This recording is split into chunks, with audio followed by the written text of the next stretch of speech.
This is a special presentation on the Action Sports Jax 24/7 network.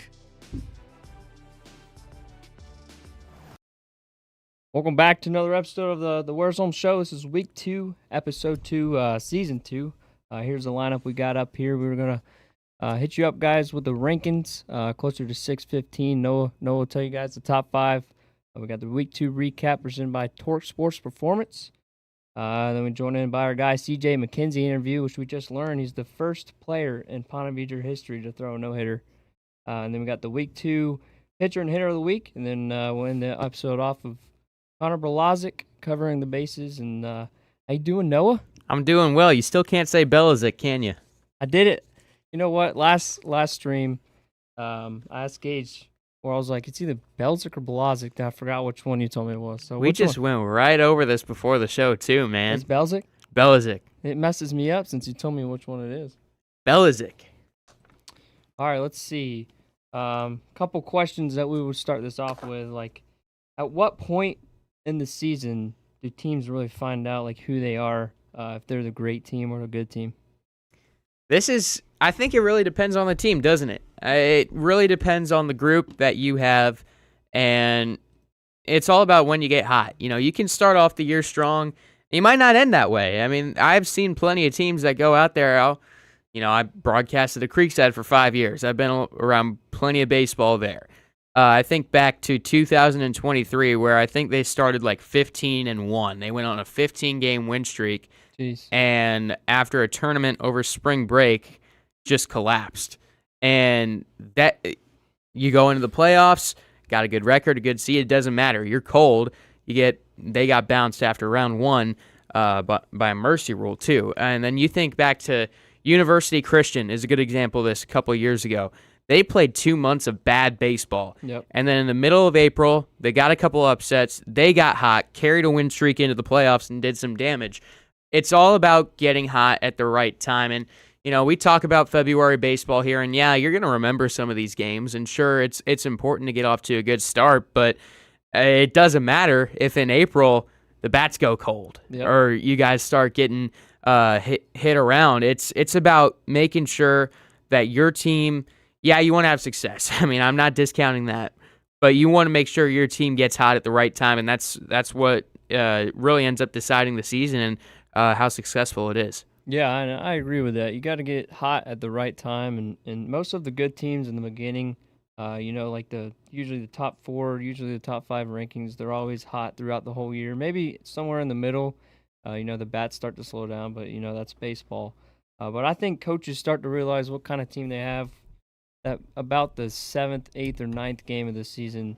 Because some coaches, if you got a lot of seniors, you're probably going to give the seniors a chance in the beginning of the year and then kind of figure out who you're going to put in place if those people are struggling. So I think about that 9th game, you kind of know, what kind of team you have. Yeah, and I mean, again, I think it's different for different teams because, you can have certain guys in the order that start off hot, they get in a slump, they can't get out of it. I think the overall identity of your team, yeah, you find out what type of team you are. If you're a team that's going to, hit for power, if you're going to be that small, scrappy type of team, if you're going to go out there and rely on your arms, your rotation, you get those set in the first few weeks. I think you can find that type of identity for sure. And, there's going to be a point of the season, I feel like no matter who you are, you're going to face some adversity. Yep. And you got to fall back on that identity to get through it, or, you collapse. So, yeah, I feel like this is kind of this time of year where you play around with things. You get that rotation set. You figure out what the lineup looks like, what works best for your guys, which buttons to push. And this is where you find that identity, and then you play on it later. But, yeah, I'd agree. About 3 weeks into the season, 3-4 weeks, you have the idea of what your team looks like and what type of team you got. Yeah, and it's also the first couple weeks. The pitchers are always ahead of the hitters. It's just how it is. Pitchers can start throwing bullpens. They can't throw live before the season. Well, they can, but closer into the first game of the season. So the hitters are always behind the first couple innings. The first couple weeks. But the other thing I was going to say is like the best teams. I think it's good if some of the best teams lose. Like I think when Trinity lost to Creekside, that might have helped them out a lot. That showed them dang, any team can beat us. You know what I mean? So I think some of the best teams, it's good for them to lose because it kind of gives them like, dang, we're not going to win every single game. Yeah, and I mean, you're going to have to face some adversity at some point in the season. So, I mean, you go into the playoffs undefeated, which it doesn't happen much. It's happened before, but there's a reason not. I think if you don't go through struggles, when you get punched in the face in now late April, early May, when you get punched in the face in the playoffs, you don't know how to respond, you go down. You've got to know how to respond to that, and that's why I think, that loss is going to be a good thing for Trinity Christian. They'll have more losses this season, and every baseball team does, but I mean, it's the early part of the season where teams are figuring out, who they are, what they got, and you learn from these games, and that's what allows you to build to the part of the season where it really gets magnified and everything's important. Yeah, one more thing before we get to the rankings. A week before the season, I think it was a couple days before the first week, I think it was the Thursday or Friday, Max Preps came out with every division who they predicted to win the state championship, which was St. John's Country Day and Trinity in 1A and 3A. There's the guys in Jacksonville. What's kind of your opinion on those predictions coming out before the season without even playing a preseason game? Who made the prediction? Well, whoever makes Max Preps rankings that no one knows how they work. That's got to be a computer. I don't know. You can't predict high school baseball before the season, I don't think. And on paper, those are two teams that can definitely win a state championship. I mean, if you play the game on paper, Trinity's probably got a three-peat going right now. Yeah. I think that it's really tough. I mean, you can put that out for content. It gets clicks, but I mean, you can make your predictions, sure, but to predict high school baseball is a very tough thing, and I don't think anyone really. I mean, those teams are going to be in the conversation at the end of the year. They're going to be competing for one.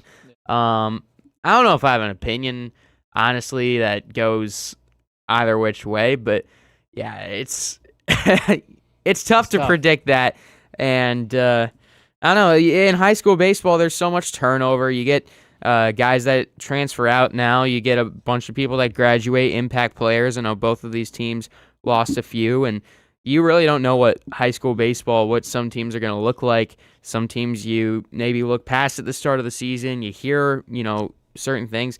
No one really knows for a lot of teams what the season's going to look like. Now it's a little more predictable with those private schools and with the talent you guys got. But, I think both those teams can definitely win a state championship, but they'll put out their content. I don't know if they'll be able to accurately predict those. Yeah, last thing before we get to the rankings. I think PBR, Prep Baseball, they post in the middle of the season of who they think is going to win the state championship, which, you kind of know, not kind of, but like you have a better feeling of who you think is going to win in the middle of the season. If the bats are really hot, if the pitching is really good. So I agree with, Prep Baseball putting those out. Chandler, let me ask you a question here. Hit me. How has your opinion of your team changed after playing 2 weeks compared to where it was before the season? Actually a lot, to tell you the truth. Coming into the season, I didn't think we would have hit like we have the past 2 weeks. So that's kind of shocked me a lot. And this team's definitely different from last year's and my teams before. Everyone hangs out after practice. Everyone hangs out before. We hang out on the weekends. So I think that's what makes a great team. And it kind of shocked me that we've been hitting the ball pretty damn good the last 2 weeks. And then we're going in. This week kind of sucks because we only have one game. It's on Friday. So we got 4 days of practice, kind of draining. But then that next week we got a few tough games. Yeah, so to build off of that, there's a player right now on one of those teams they predicted for a state championship. There's how the opinion changes on the team. Now imagine these guys, whoever's writing that article or the computer that comes up, maybe you're basing it off rankings. Whoever writes that, they don't have a clue. If no one on the team has a clue what the team looks like, they sure don't. I mean, you go out there and in the middle of the season, the picture becomes clearer. And but again, you gotta. I know being in the sports media business, you gotta put stuff out there and find something to write about, so you can make your predictions. I don't have a problem with that, but it's not going to be the full picture. Is definitely not going to be there. Yeah. All right, let's hit the rankings. Let's do it. You got it, number 5. Number 5 this week, Bartram Trail jumping into the rankings after a very impressive week. Beating Clay, Bishop Kenny. The big one is Spruce Creek, a very talented team, made a deep playoff run last year. And, I mean, that's a group that returns a lot of talent. I've talked to people who are familiar with them, and they think that they're better than last year, which is incredibly scary. They only lost 2 games, I think, in the regular season last year. And, yeah, that's a big-time win for Bartram Trail. I don't see this coming from this team, but they're off to a 4-1 start. It was between them and Fernandina Beach for this 5 spot, but that win over Spruce Creek, I think, really solidifies them here for this week. Trinity Christian, they get a few big wins over Beachside Lowndes and Richmond Hill. Lowndes not off to the best start, but we all know that's a quality program over there in Valdosta. Richmond Hill 5-3 now, I believe, their start to the season. I'm not sure exactly how well they play. I mean, they're way up there in Georgia, I think northeast part of it. So, and then Beachside, they're better than last year. They've taken some steps forward. 3 big wins there for Trinity, but they still lost to Creekside. It's the second week of the season. It would be really tough to put them over the Knights 1 week after that game, and but they're certainly close to jumping Creekside for that 3 spot. But Creekside, they stay rolling. They get wins over Beachside, Clay, and North Marion. Gavin Dupre, Matt Bysham having big performances on the mound this week. Dupre with 16 strikeouts on, I believe, 85 pitches from our notes. So they're a team that they've got some pop. Sam Chung hitting his 2nd home run of the season. That's a team that we think is going to be pretty dangerous this year, and obviously that early win over Trinity Christian, a big one. St. John's Country Day and Bishop Snyder, the top 2. We go with Snyder at 1. They stay rolling, wins over Baldwin and Swanee. St. John's Country Day, big wins over Providence and Islands High out of Savannah, Georgia. Chandler, how was the travel for that game? Oh, boy. It was tough.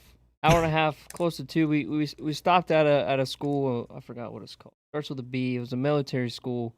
We stopped there and hit before the game, a couple hours before the game. But played that. We showed up to that school, Islands High School. We didn't know anything about them. Coaches didn't know anything about them. I've never heard of them. I've never heard of them before this week. So we got to the field.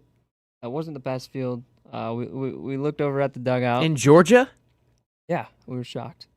But the coach did say they'll have a turf field here in 2 years with an indoor facility, which... Oh, I'm sure. Georgia. They got a 10,000-seat football stadium, too? I don't remember seeing the football stadium. Nah, probably got one downtown. Yeah, probably. But you go back to these rankings. The battle for number 1 is really tough, but Snyder's got better wins among common opponents right now, and I think that they deserve to be there at this point. Let's hear it from the St. John's Country Day Spartan, his opinion on this. Yeah, I agree. They beat Lincoln. Oh, I'm sure the coaches are going to love to hear that. Yeah, sorry, guys. They beat Lincoln and Fernandina Beach their first 2 games. They played Baldwin. They beat them 11-0. Then they played Swanee on Friday, which was a close game going into the 6th inning. They ended up winning 5-1. Looking at their max preps here, it looks like the next 3 games, they're in a tournament because I don't know anything about these teams, nor have I heard of most of them. So it looks like they're in a tournament. But then they go to the Panhandle in a couple weeks. They got South Walton, so we'll see how Bishop Snyder does against them. Like you said, against Creekside and Trinity, it's definitely a close. Me and you talked about this over text for a while. Just talking about, should Trinity go ahead? I did go watch them yesterday when they played Richmond Hill. They threw a no-hitter. They threw a no-hitter against Richmond Hill. Chris Reale hit a bomb. And that Lowndes Field's really nice, talking about Georgia schools. Oh, yeah. Have you been in their locker room? No, but I've seen pictures. Oh, I got to tour. So there's 2 things I've gotten to tour there, and I know we got to hit commercial here soon. But, yeah, that Lowndes baseball locker room, I go in there right behind their dugout, just looks like a shed. I've seen the videos online, and I'm like, that's got to be – I was not expecting it to be a shed. But you go in there, they got coaches' offices. Then they got, all the lockers. They got LEDs, flat screen TV with a PlayStation and an Xbox. They got a vending machine in there, which you do not need a vending machine for a high school baseball locker room. They Come gotta on make now. money somehow. Got to make money. Yeah, $2 for a drink. Those boosters give them plenty. Yeah, man. They got a foosball table. Believe they got air hockey, pool. I'm forgetting something else that was in there. It's wild. And they got a $10 million indoor football practice facility that the football team doesn't even use. The band uses it. Crazy. When I drove past the school yesterday, man, that looked like a freaking college. Actually, that might be another school that doesn't use their $10 million facility. They all got them there in Georgia. Yeah, they all got them. Who knows? They all got them. It's Georgia.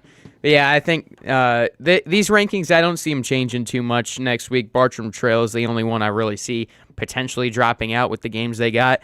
And a pitcher is going to face them here. We're going to talk to coming up.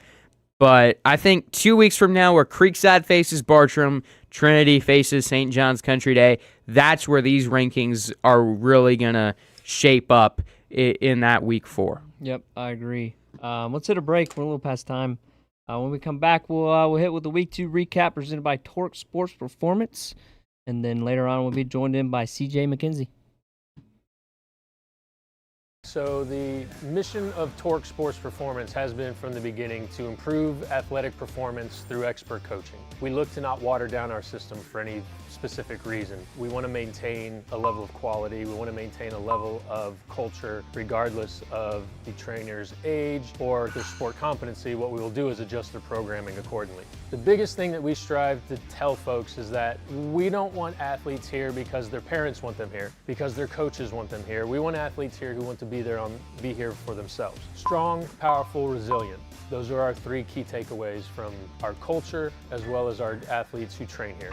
At Torque Sports Performance, individualized training matters because not every athlete is the same. We use items like Rapsodo, Output Sports, Zybec timing lasers, and Rep 1 velocity-based training to help facilitate each client's training. Each client should be coachable. They have the desire to get better, train hard, and learn. We create an environment that fosters growth.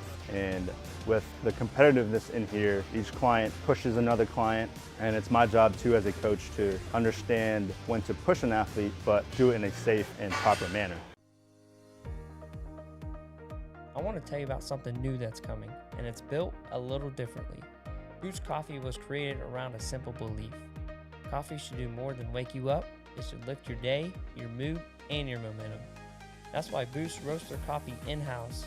We raise the bar on freshness, flavor, and quality. Why every drink is customizable, because great coffee should be personal, not mass-produced. Boost is built for early birds, night owls, go-getters, and anyone who refuses to settle for average. It's fast because you need it now, mindfully crafted because ingredients matter, and personal every single time. Boost isn't just about coffee, it's about elevating people. Boost Coffee is coming soon. Energy that moves the moment.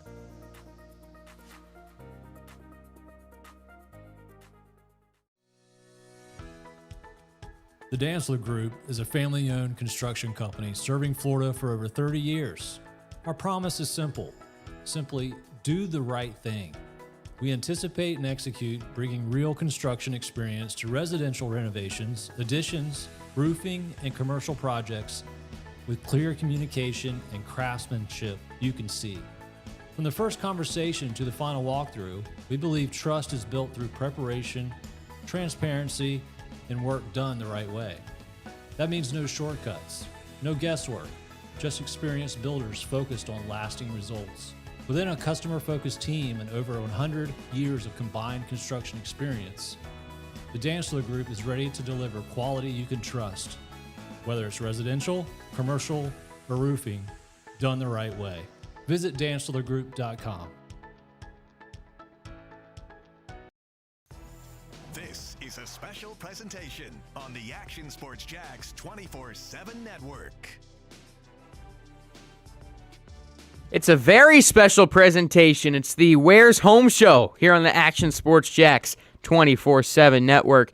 Chandler, you want to recap week 2, and it's brought to you by Torque Sports Performance?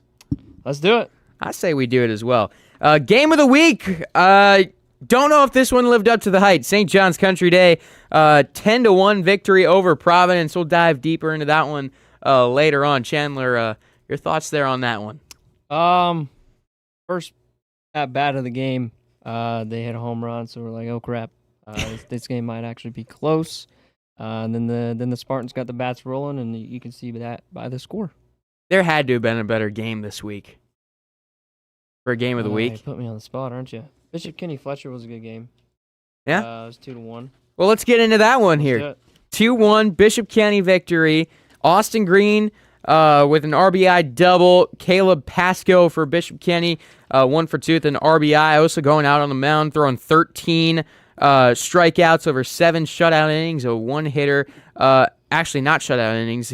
No earned runs, 1 unearned run, 1 hit there. Pasco, he's been off to a really nice start on both sides of the ball. And that Bishop Kenny pitching staff, they're for real over there. Yeah. They just got to get the bats rolling. Because, I think they lost 2 this week, 1 or 2 this week. If they get some bats rolling, if the pitchers stay consistent, they'll be pretty scary to beat. Yeah, I don't think they've allowed many earned runs still this year. They made it through week 1 without allowing any of them.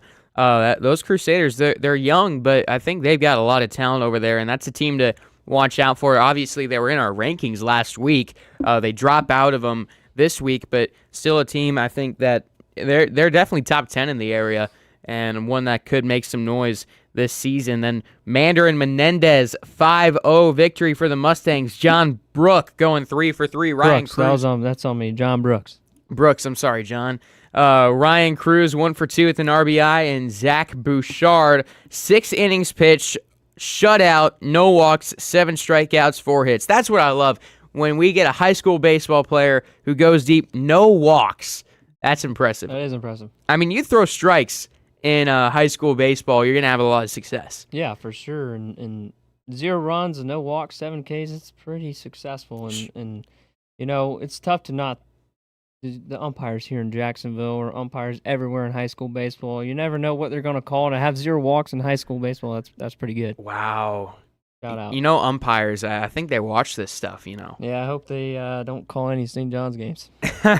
Well, you shouted out all the umpires in Jacksonville.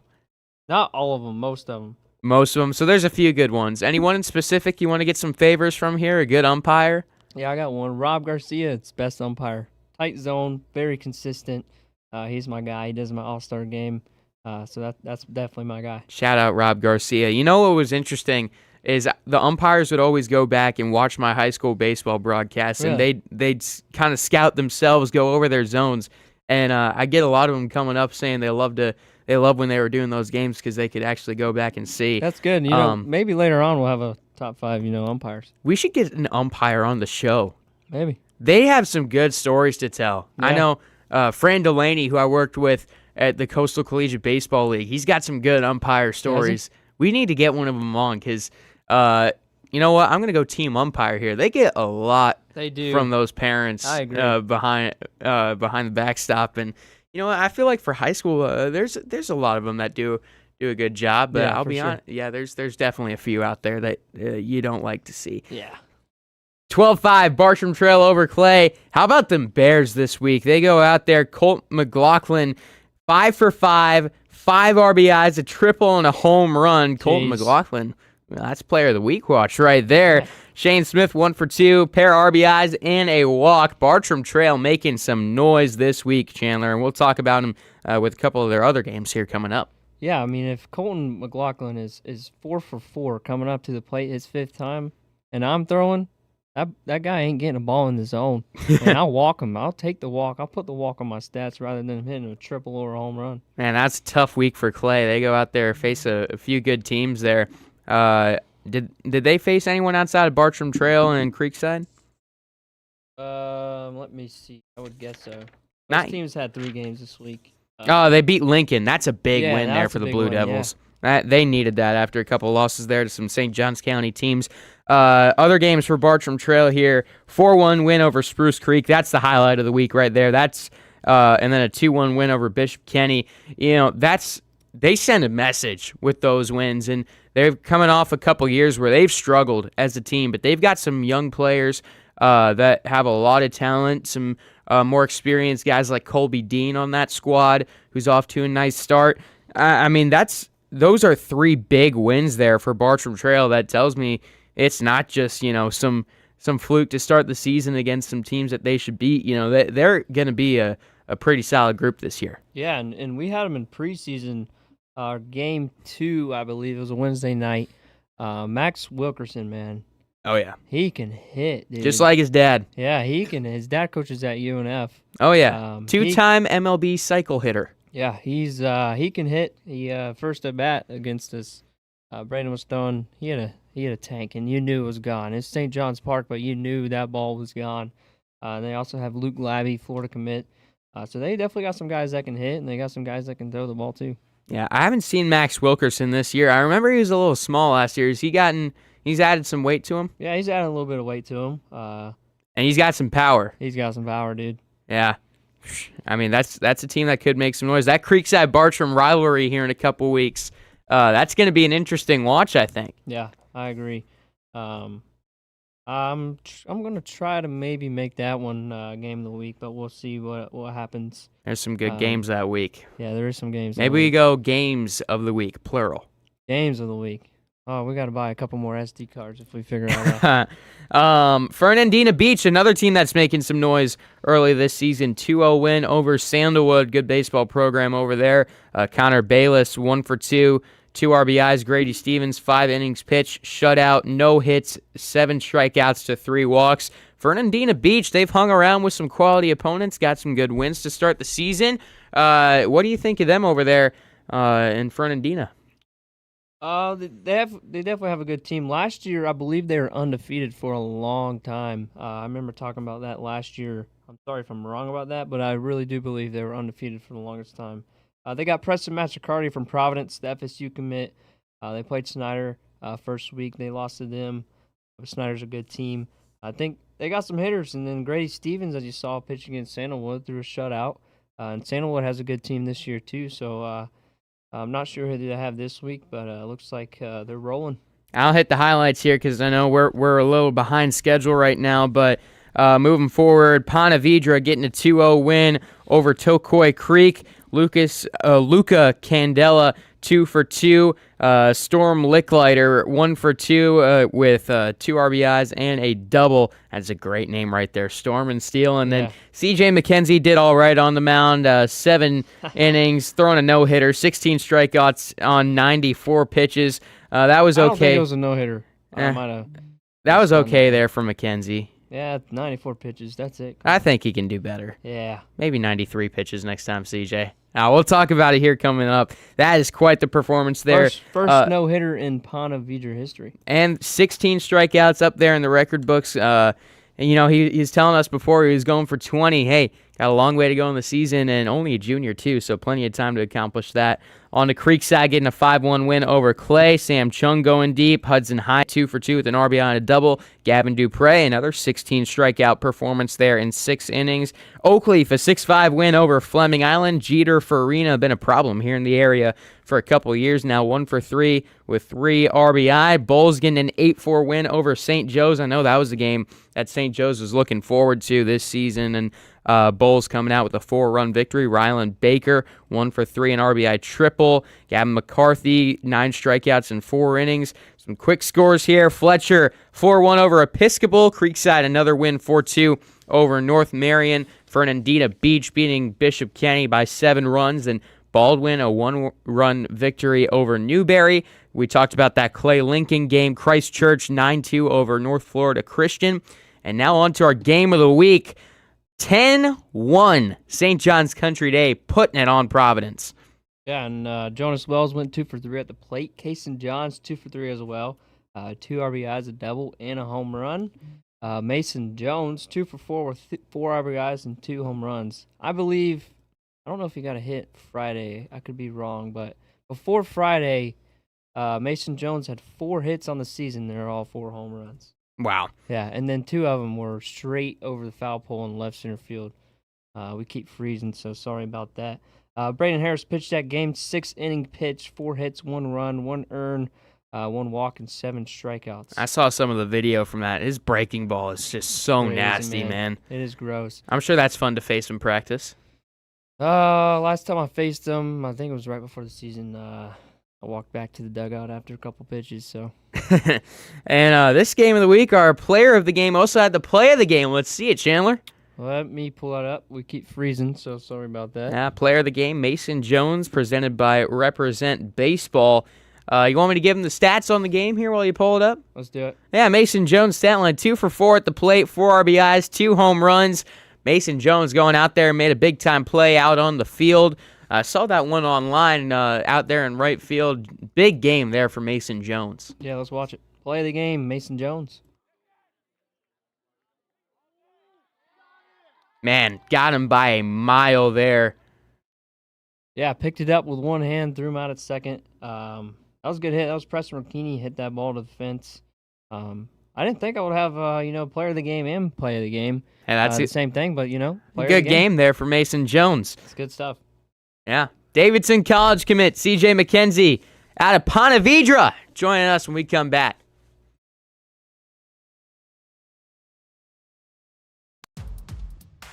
Baker Sports is awesome. Baker Sports is family. Baker Sports is a team.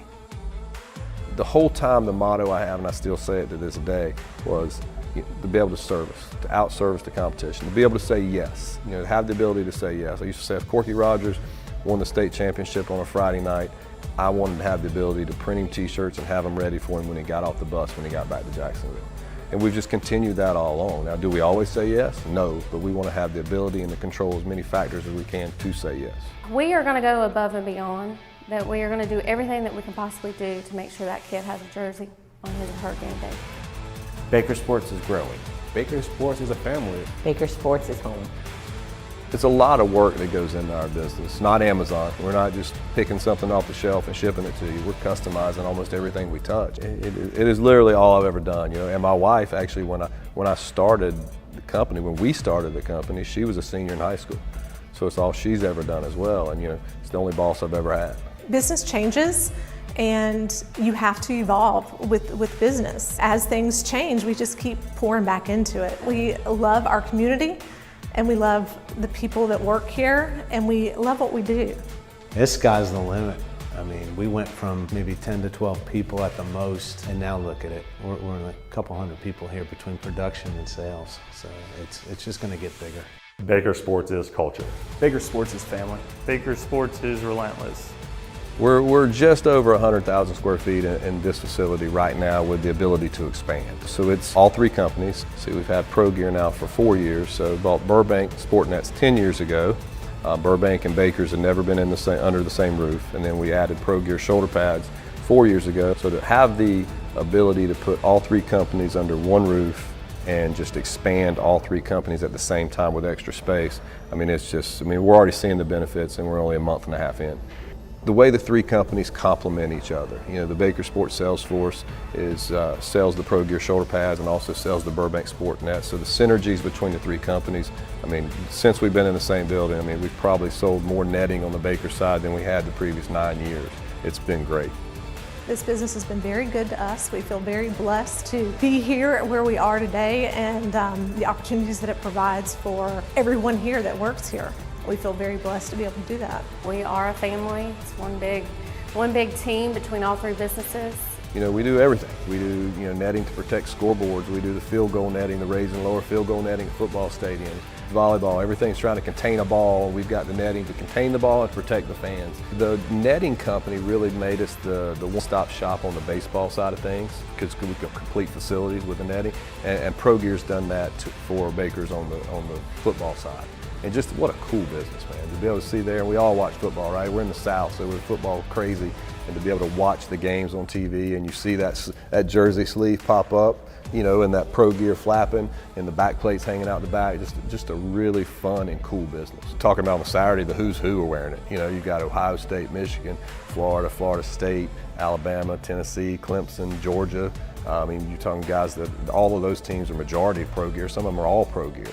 Not to mention the other schools around. And then you see some of the key players on Sunday that's wearing it. You got Travis Kelce, you got Tyreek Hill, J.J. McCarthy the other night on Monday Night Football. I saw him run out of bounds and the Pro Gear logo just a flapping. So we've made such a gain on the market in the college piece that those guys are going to the NFL and say, hey, you know, we don't want competitor, we want pro gear. It's American-made pad, right? On our custom pads, we bring some stock pads in from overseas in the high school and youth market, but our custom pads are 100% American-made. It's a really fun business, and just watching how it's taken off the last 2 years has been incredible.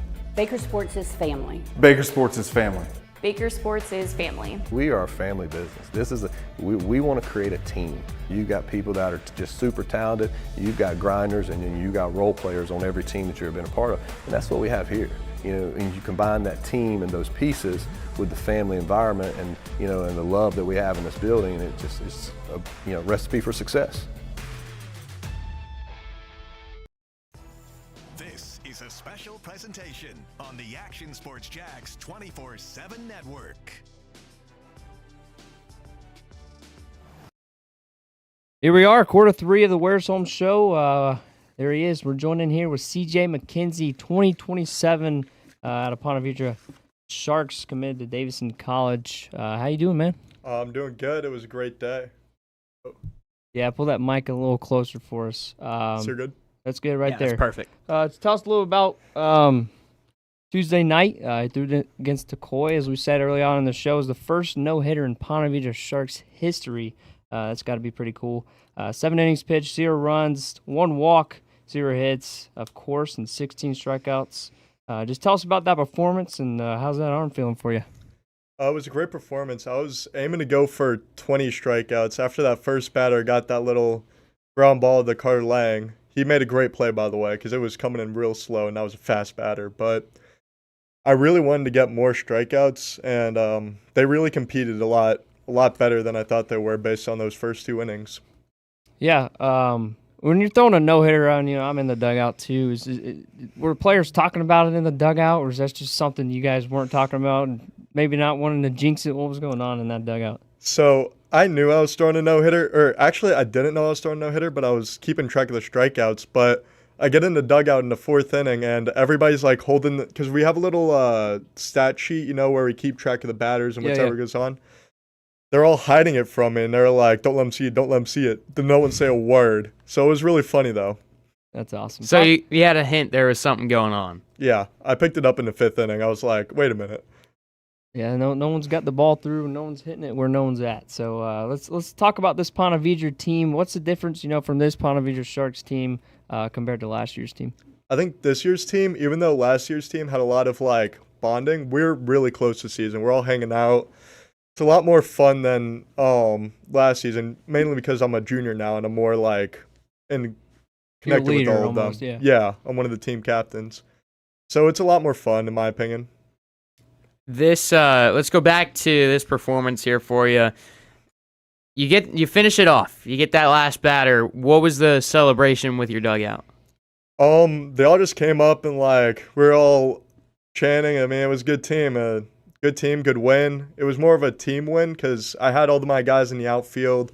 I had Luca with that great catch. I had Logan with that great catch. And I had my catcher Steele, who before the game told me, don't worry about it, 1 pitch at a time. You got this. And I believed in him. I trust my catcher, and I knew what I was going to do.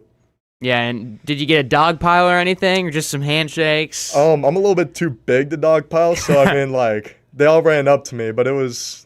I think they were going to try, but I'm a little big, so would have came down pretty hard. Yeah, when you first got here before the show started, you and your mom told us that was the first time in program history that, you threw a no-hitter. Did you know that right after the game, or just kind of a couple days after Coach texted you and was like, that was the first ever, no-hit in Sharks history?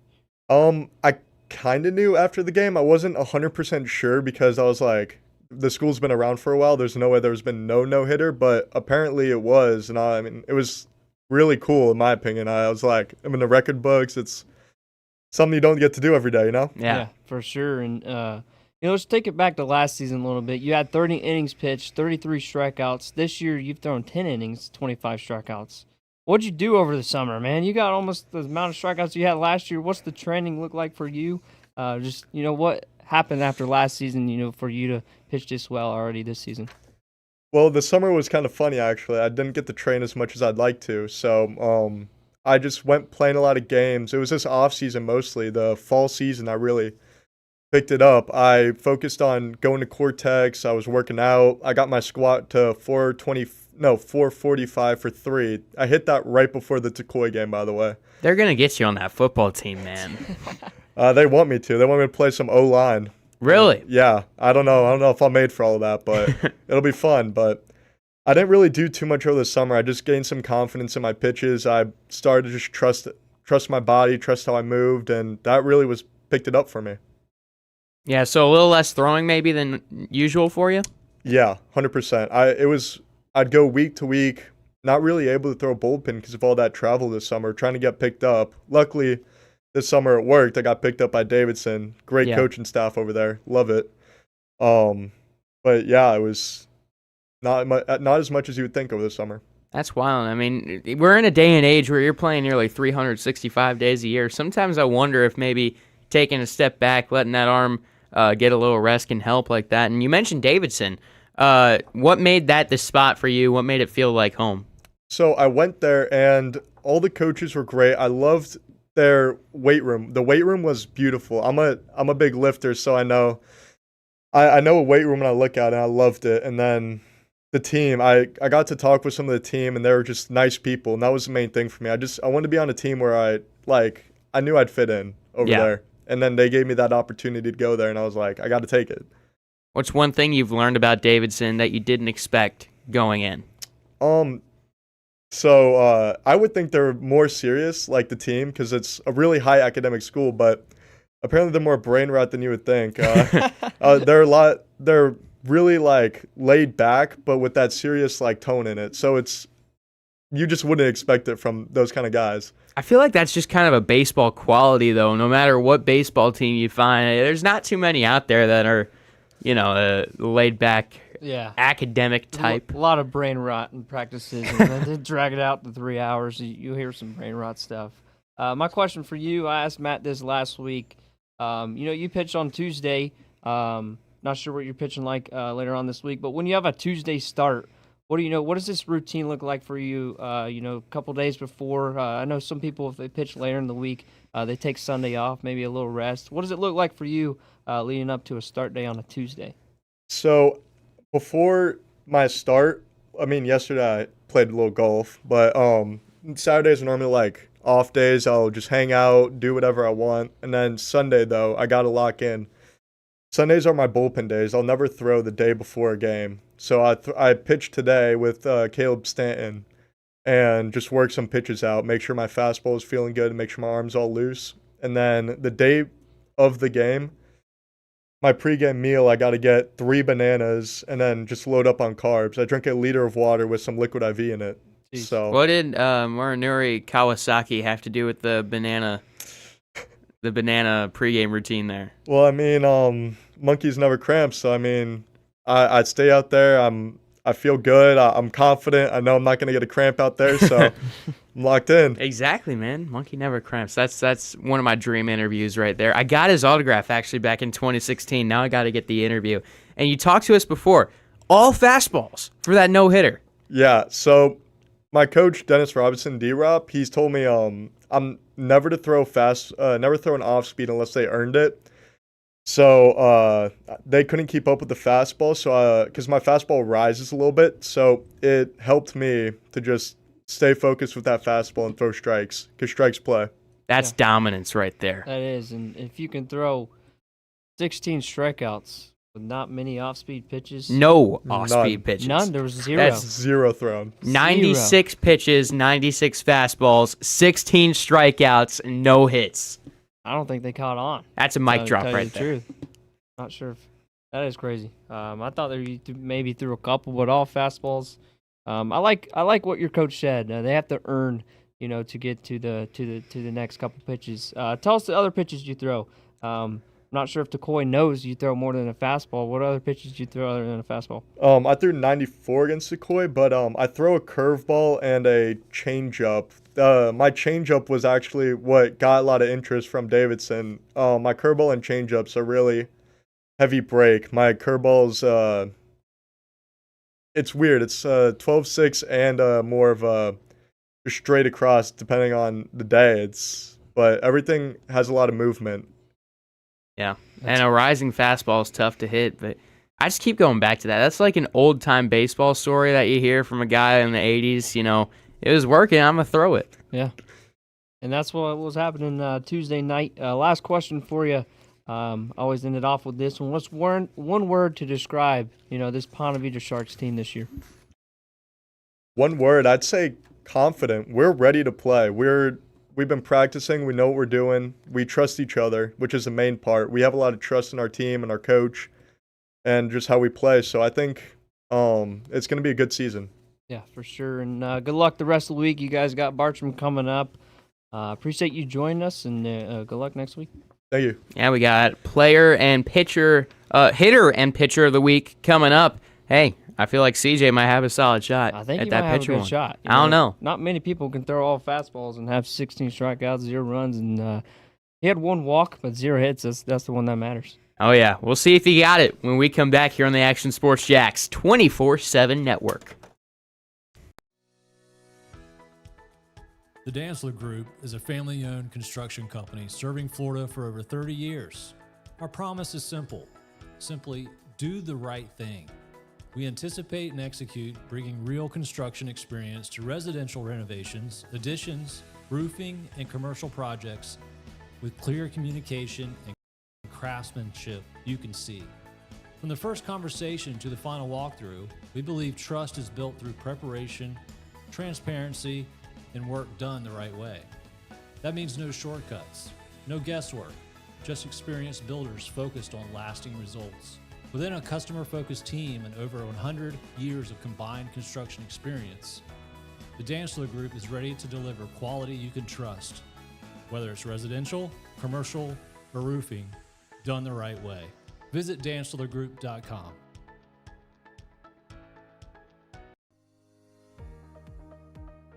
I want to tell you about something new that's coming, and it's built a little differently. Boost Coffee was created around a simple belief. Coffee should do more than wake you up. It should lift your day, your mood, and your momentum. That's why Boost roasts their coffee in-house to raise the bar on freshness, flavor, and quality. Why every drink is customizable, because great coffee should be personal, not mass-produced. Boost is built for early birds, night owls, go-getters, and anyone who refuses to settle for average. It's fast because you need it now, mindfully crafted because ingredients matter, and personal every single time. Boost isn't just about coffee, it's about elevating people. Boost Coffee is coming soon. Energy that moves the moment.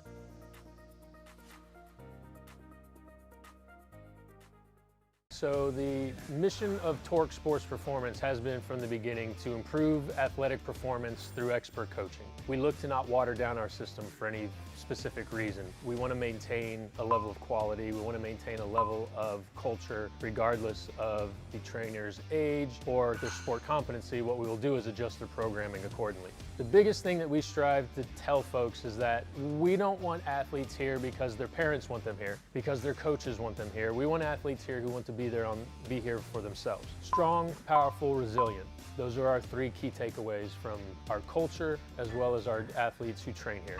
At Torque Sports Performance, individualized training matters because not every athlete is the same. We use items like Rapsodo, Output Sports, Zyback timing lasers, and Rep 1 velocity-based training to help facilitate each client's training. Each client should be coachable. They have the desire to get better, train hard, and learn.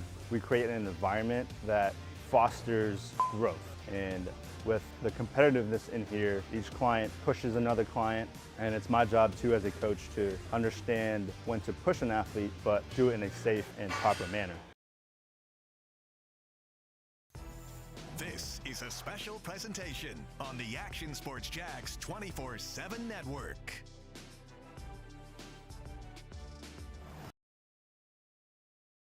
Here we go. We're back here, the last half of the Where's Home show. We'll announce the hitter and pitcher of the week.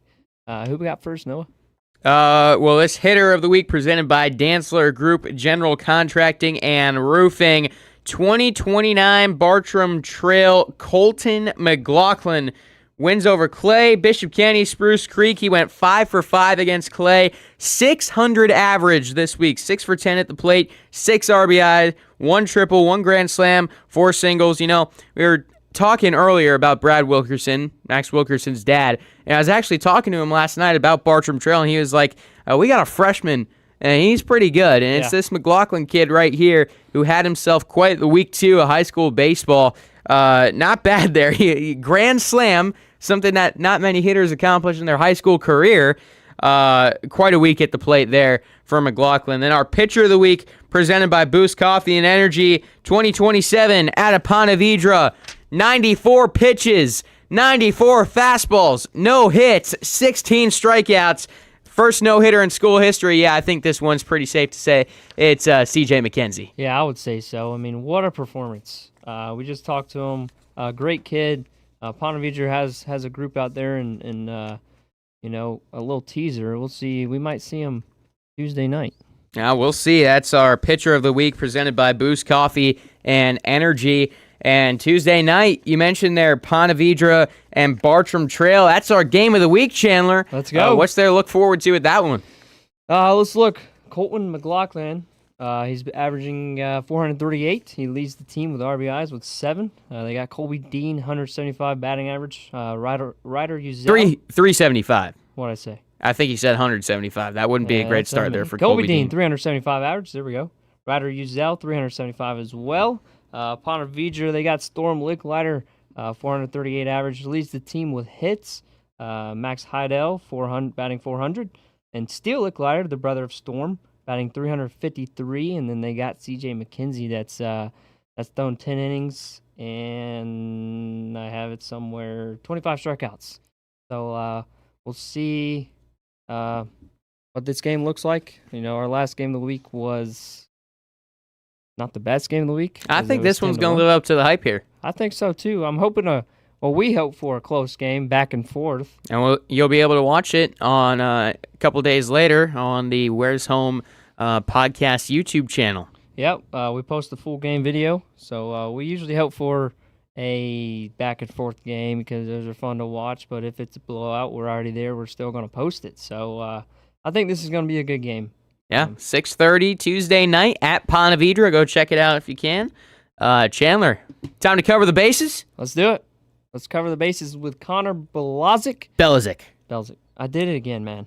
One day. I did it again. Have a good night, everyone. Have a good night. Got it. There we go. Joined by Connor Balazic from the Creekside Knights, and we're about to cover the bases, brought to you by Boost Coffee and Energy. Connor, you guys are coming into the season after a really good campaign last year. You go out, beat Timber Creek in the first round, fall short against Spruce Creek. Now you get them opening day, and this interview, it's going to be out by the time opening day is all said and done, but a very tough first week for you guys. What are you looking forward to about it? I'm just looking forward to coming out here and competing. Like, this team is something different than it has been the last 2 years. We're more competent, and we're looking forward to just coming out here and playing and doing our job. Put a lot of work in so far this year and in the fall. But nah, man, we've had a good preseason week, and I'm looking forward to seeing what we can do against some tough competition this week. It seems like there's a good blend of experience and new blood on this team. How does that gel together with this group? I think just chemistry-wise this year is something different. Like, we have what Coach King likes to say, we have the least amount of cliques this year than we have past years. So, like, we're all kind of in one. Like, it's not multiple groups that are messing with each other more, like, stuff like that. And, like, this team's more of a team, and chemistry-wise, it's great. So, like, off of that, just building a better friendship with everybody and just being able to compete, like I said, it's going to be way different this year. Now, you guys, I'm sure right now at the mics can hear the wind out here at Freedom Field. This is a tough place to play some baseball, especially early in the season. You're a power hitter, so how do you like it out here when it's tough to drive the ball in? It is. It's a graveyard out here for sure. There's not too many bombs here. I think I was the only one that hit one last year. I hit one over the Creekside sign out there, and it's just hard. Like, our approach at this field is way different than other fields based on, like, how it is flying here. But our approach here is just hard line drives and try to coaching update and he's put a lot of knowledge into our heads to have a different approach, have a way better approach, and go out there and do your job, nothing more, nothing less. Just keeping it simple. Like, that's all we got to do. Put balls hard on the ground, hit hard line drives, head high, and that's all we can do. It seems like that approach really, that translates anywhere. That's a good thing to have. And you also know you're a power hitter if you can hit 5 home runs out here in a single season. That's what you did last year. It led to a crazy offseason for you. You go commit to North Carolina. How long has that been the dream for you? Because I know that's been a big key for a while. Just not only the school, just being able to play for this program and the work just show for itself, and being able to compete and be able to compete at the next level as well. It's just something crazy, and it's always been a lifelong dream for me. So that was a very exciting offseason. You hit with Francisco Lindor a few days ago.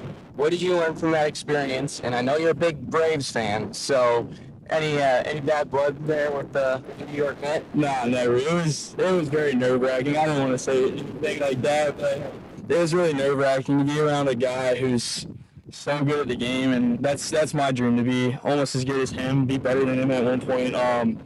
It was a crazy experience, and being able to learn all the knowledge I learned from him, his hitting coach, like just getting all that knowledge, because I have a lot of mouths talking, getting into my ears, but all I need to do is take all that information, ball it up to a little summary for myself, and then using it for myself to be able to go do what I do best.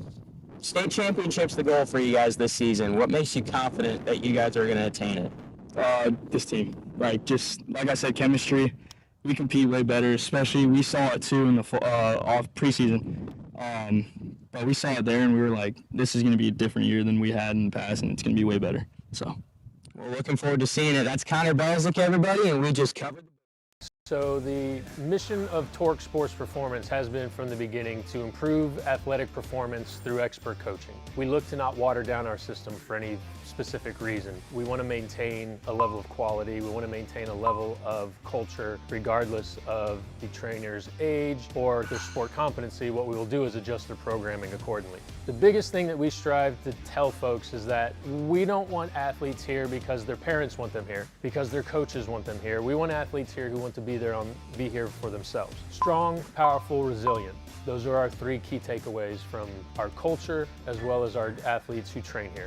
At Torque Sports Performance, individualized training matters because not every athlete is the same. We use items like Rapsodo, Output Sports, Zyback timing lasers, and Rep 1 velocity-based training to help facilitate each client's training.